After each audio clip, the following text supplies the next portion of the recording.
पहाड़ों में बसे भैरवपुर गांव में रात के 9 बजने को थे। गांव के हर कोने से एक अजीब सी घंटी की आवाज गूंज रही थी। 9 बजे बजने वाले हैं, सभी लोग अपने घरों में चले जाएं।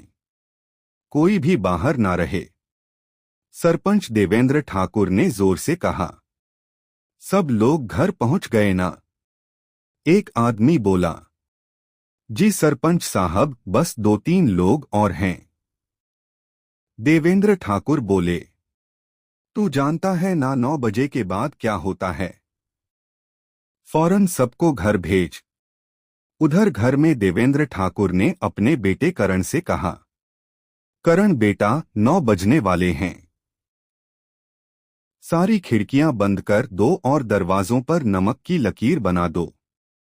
करण ने पूछा, पापा, हम रोज नमक की लकीर क्यों बनाते हैं? देवेंद्र बोले, बेटा, यह हमारी सुरक्षा के लिए है। कुछ देर बाद पूरे गांव में सन्नाटा छा गया। हर घर की खिड़कियां बंद थीं और दरवाजों पर नमक की सफेद लकीरें चमक रही थीं। रात में अचानक करण की खिड़की पर दस्तक हुई।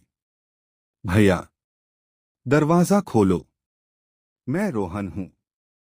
करण डर गया। रोहन उसका दोस्त था जो पिछले महीने गायब हो गया था। करण को अपने पिता की बात याद आई, 9 बजे के बाद जो बाहर है वो इंसान नहीं रहता। करण ने दरवाजा नहीं खोला। सुबह देवेंद्र ठाकुर उसे गांव के बाहर एक पुराने कुएं के पास ले गए। उन्होंने कहा, 50 साल पहले इस कुएं में एक बच्चा गिर गया था। उसका नाम भी रोहन था। गांव वालों ने उसे बचाने की कोशिश नहीं की क्योंकि वह गरीब था। उसकी मां ने मरते समय गांव को श्राप दिया था कि हर 50 साल में एक बच्चा उसके बेटे का साथी बनेगा। उस रात गांव में एक आदमी सुरेश शराब पी रहा था। उसने नमक की लकीर नहीं बनाई। अचानक दरवाजे पर आवाज आई, पापा, दरवाजा खोलो, मैं पूजा हूं। पूजा उसकी बेटी थी जो 10 साल पहले मर चुकी थी। सुरेश ने दरवाजा खोल दिया। अंधेरे से कई हाथ निकले और उसे खींचकर अंदर ले गए। उसकी चीख पूरे गांव में गूंज गई। अगले दिन देवेंद्र ठाकुर ने फैसला किया कि अब श्राप खत्म करना होगा। रात को वह पुराने कुएं में उतर गए। नीचे एक बच्चे का कंकाल पड़ा था। देवेंद्र बोले, हमें माफ कर दो, हम अपनी गलती सुधारने आए हैं।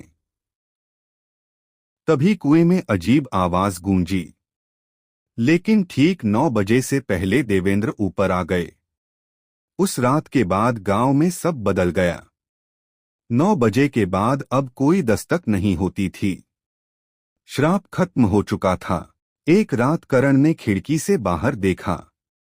दूर एक छोटा बच्चा खड़ा था, पहला रोहन। वह मुस्कुरा रहा था।